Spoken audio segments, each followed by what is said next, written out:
சமீப காலமா தமிழ்நாட்டுல அரசியல் அறிவு கம்மியா இருக்கிற இளைஞர்கள் அதிகமான மாதிரி ஒரு குற்றச்சாட்டு இருக்கு.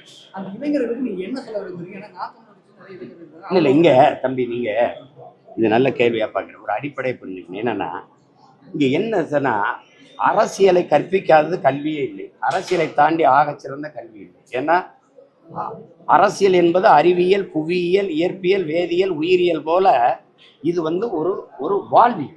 இந்த வாழ்வியலை படிப்பிக்கணும். ஒரு அரசு தான் ஒரு மனிதனின் பிறப்பிலிருந்து இறப்பு வரை எல்லாத்தையுமே அதுதான் முடிவெடுக்கும்.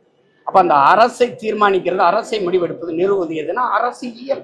அந்த அரசு இயலை கற்பிக்காம பிள்ளைகளுக்கு தனக்கான எதிர்காலத்தை தீர்மானிக்க ஒரு தலைவனின் கையெழுத்துல தான் அவன் தலையெழுத்தை தீர்மானிக்கப்படுது. அப்ப அந்த தலைவனை தேர்வு செய்யற அரசியலை கற்பிக்காம அவன் எப்படி பண்ணுவான்? நீங்க பள்ளி கல்லூரிகள்ல அரசியல் பேசக்கூடாது, என்னைய தடை போட்டுருச்சு. பள்ளி கல்லூரியில பேசக்கூடாது, சினிமா நினைச்சிட்டு போயிட்டு. ஆனா திரைப்படத்தை பத்தி பேசலாம், சினிமா பேசலாம். உங்களுக்கு புரியுதா? அப்போ நீங்க என்ன பண்ணிடுறீங்க? இறை வழிபாட்டை தூற்றி நீங்கள் திரை வழிபாட்டை போட்டுட்டீங்க. கதாநாயக வழிபாட்டை, கடவுள் வழிபாட்டை விடவும் கதாநாயகன் வழிபாடு மேன்மையானதுன்னு. அரசு விழாக்கள்ல எல்லாம் அறிஞர்களோ, ஆன்றோர்களோ, சான்றார்களோ, கல்வியாளர்களோ போறதில்லை. திரைப்பட இயக்குனர், திரைப்பட நடிகர், திரைப்பட நடிகர் போய் இப்ப கல்வி சிறந்த தமிழ்நாடுக்குள்ள யார் போய் பேசுனது? பல பல்கலைக்கழக துணைவேந்தர்களா, இல்ல பெரிய கல்வி வல்லுநர்களா, ஆன்றோர்களா, அறிஞர்களா, யார் போய் பேசுனது?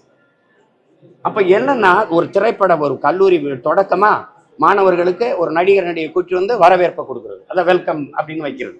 திருப்பி கல்லூரி விழாக்களா அதுல திரைப்பட பாடலையே போட்டு ஆடுறது, அதுதான் உச்சம். அதுதான் அப்படிங்கும்போது சினிமா ஒரு பெரிய மதமா மாறிடுச்சு. இங்க உங்களுக்கு எப்படி கிரிக்கெட் எப்படியோ, எப்படி மதங்கள் எப்படியோ, அது மாதிரி இது ஒரு மதம். அப்ப அந்த மாதிரி கொண்டாந்து நிறுத்தினது யாருன்னா இந்த ஆட்சியாளர்கள் தான்.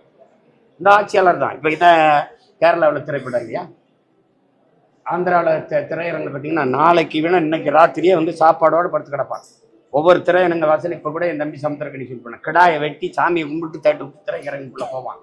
அவ்வளவு வெறி கொண்டவன். அங்க ஆள முடியலையே. என்.டி. ராமாராவ் ஐயா வந்தது ஒரு விபத்து, அது ஒரு தற்செயல். இங்க ஐயா எம்ஜிஆர் வந்துட்டது ஒரு தற்செயல், அன்னைக்குள்ள காலச்சூழல். ஆனா இங்கே மாதிரி ஒரு அளவு கடந்த திரைக்கவர்ச்சியில் மூழ்கின நாடு எந்த மாநிலமும் கிடையாது. மேற்கு வங்கத்தில் இல்லையா, மேற்கு வங்கத்தில் இல்லையா, இல்ல மகாராஷ்டிரால இல்லையா? அவங்க எல்லாம் ஒரு கட்சியில ஒரு அங்கமா இருப்பாங்க, ஒரு பகுதியா இருப்பாங்க, அப்படிதான் இருப்பாங்க. ஆனா நான் அதிகாரத்தை அழிச்ச உடனே எனக்கு அதிகாரத்தை கொடுத்துருங்க, ஒப்பனை கலைச்ச உடனே என்னை அரியணையில உட்கார வச்சிருங்கிற ஒரு அமைப்பு இருக்குல்ல. இதை நீங்கெல்லாம் தான் பார்க்கணும். படித்தவர்கள், கற்றவர்கள் இதெல்லாம் ரசிக்கிறீங்களா, ஏற்கிறீங்களான்னு பார்க்கணும்.